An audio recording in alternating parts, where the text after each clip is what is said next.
Welcome to my YouTube channel news today.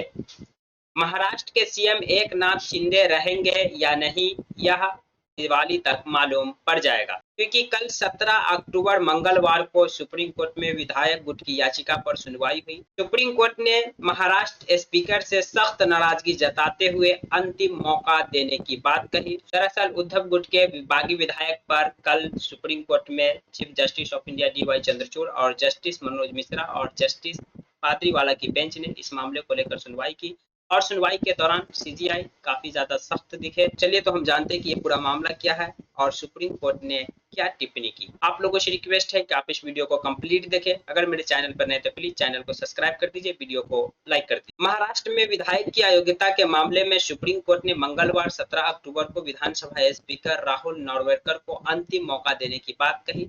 शीर्ष court ने कहा कि विरोधी धारे यानी उद्धव ठाकरे की तरफ से जो याचिका दायर की गई है उस पर फैसला लेने के लिए स्पीकर वास्तविक समय सीमा निर्धारित करे।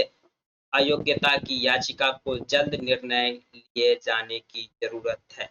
तो सुप्रीम कोर्ट ने साफ साफ कहा कि आप इसके लिए कोई समय सीमा निर्धारित कीजिए कि कब आप इस पर फैसला ले रहे हैं। जो उद्धव गुट के जो बागी विधायक है, इसकी अयोग्यता पर आप कब फैसला ले रहे हैं, इसके लिए कोई समय सीमा निर्धारित कीजिए। अयोग्यता पर जल्द फैसला लिए जाने की जरूरत है। बेंच ने साफ तौर पर कहा, टाइम शेड्यूल से हम संतुष्ट नहीं है। सॉलिसिटर जनरल ने भरोसा दिलाया, यानी शिंदे गुट की ओर से जो पक्ष रख रहे थे सॉलिसिटर जनरल, उन्होंने भरोसा दिलाया कि वे दशहरे की छुट्टी में व्यक्तिगत रूप से स्पीकर से बात करेंगे और रास्ता निकालेंगे। अब इस मामले की सुनवाई 30 अक्टूबर को होगी, यानी कि जो सुप्रीम कोर्ट की जो बेंच है जिसकी अगुवाई खुद chief justice of India D Y Chandrachud कर रहे थे, इस बेंच में जस्टिस मनोज मिश्रा और जस्टिस पादरीवाला शामिल थे। उन्होंने कहा कि हम टाइम शेड्यूल से बिल्कुल संतुष्ट नहीं है। इस पर जो सॉलिसिटर जनरल है तुषार मेहता, जो शिंदे गुट की ओर से पक्ष रख रहे थे सरकार की ओर से, उन्होंने कहा कि जो दशहरे की छुट्टी में मैं खुद स्पीकर साहब से मुलाकात करूंगा व्यक्तिगत तौर पे और इसके लिए कोई ना कोई रास्ता निकालेंगे, हम इस पे फैसला लेने में मदद करेंगे। और अब इस मामले की अगली सुनवाई 30 अक्टूबर को होगी। विधायकों की अयोग्यता वाले घटनाक्रम पर जो वहां के स्पीकर है नार्वेकर ने 21 सितंबर को कहा था कि मैं शिवसेना विधायकों की अयोग्यता पर फैसला लेने में देरी नहीं करूंगा, लेकिन इस मामले में जल्दबाजी भी नहीं करूंगा। जल्दबाजी करना मिसकैरेज ऑफ जस्टिस हो सकता है। मैं जो भी फैसला लूंगा संवैधानिक होगा। हम आपको बता दें, इससे पहले 18 सितंबर को सुप्रीम कोर्ट ने इस पर जल्द फैसला लेने को कहा था। इसके 3 दिन बाद महाराष्ट्र सरकार के जो स्पीकर है नार्वेकर, उन्होंने कहा था, मैं शिंदे विधायक की अयोग्यता पर फैसला लेने में देरी नहीं करूंगा, लेकिन मैं इसमें जल्दबाजी भी नहीं करूंगा। जल्दबाजी करना मिसकैरेज ऑफ जस्टिस हो सकता है। मैं जो भी फैसला लूंगा वो संवैधानिक होगा। ये कहना था जो महाराष्ट्र सरकार के जो अभी स्पीकर है नार्वेकर, उनकी तरफ से। कल 17 अक्टूबर को सुप्रीम कोर्ट में इस मामले में सुनवाई हुई। इससे पहले शुक्रवार को सुप्रीम कोर्ट में 13 अक्टूबर को सुनवाई हुई।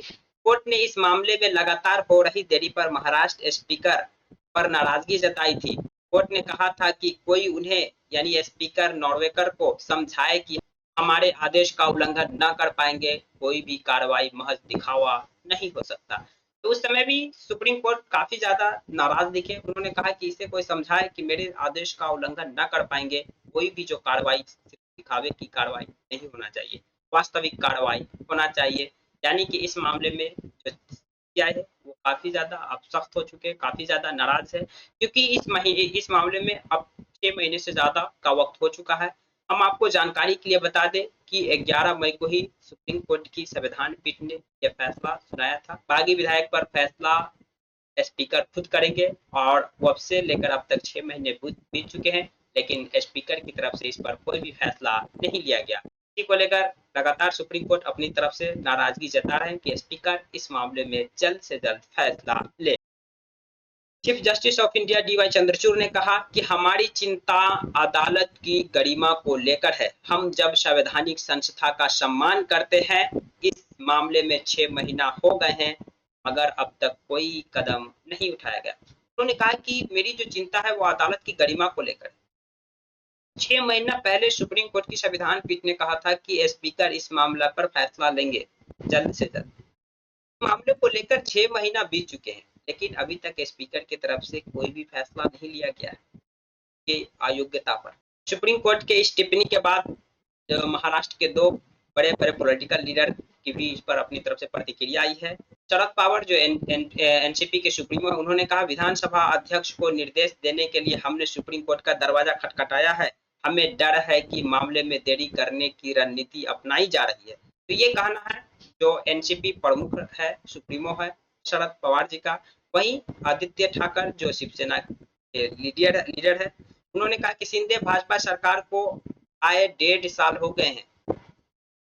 इस दौरान कई घोटाले हुए। हमें उम्मीद है कि स्पीकर जल्द निर्णय लेंगे, वरना हम फिर से सुप्रीम कोर्ट जाएंगे।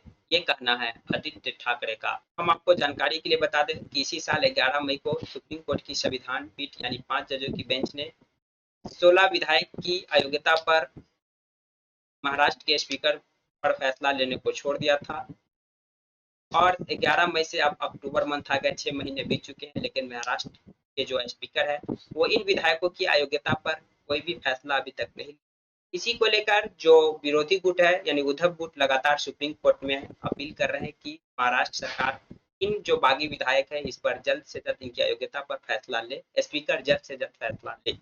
पिछले साल 22 जून 2022 को ही शिंदे के नेतृत्व में शिवसेना पार्टी में टूट पड़ गई थी। शिंदे ने अपने बागी विधायक को लेकर के भाजपा के साथ मिलकर एक अपनी नई सरकार बना ली।